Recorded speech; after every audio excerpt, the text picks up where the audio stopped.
ఈ కడవర దినాల్లో దివారాత్రము దాన్ని ధ్యానించుతూ దావీదు 55వ కీర్తనలో 17వ వచనంలో అంటాడు, సాయంకాలం, ఉదయం, మధ్యాహ్నం దేవుని వాక్యం ధ్యానిస్తూ మొరపెట్టుకుంటున్నానంటాడు, ప్రార్థన చేస్తున్నానంటాడు. సాయంకాలం, ఉదయం, మధ్యాహ్నం దేవుని వాక్యం ధ్యానం చేసుకోవటం.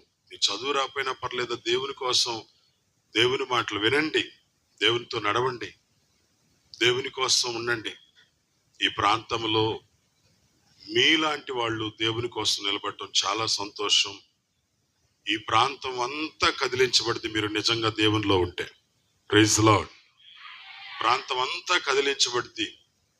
కన్నీరు గార్చు, ప్రార్థన చేయి, మోకరించు, వాక్యం మీద నువ్వు ఆశ పెట్టుకో. దావీదు భక్తుడు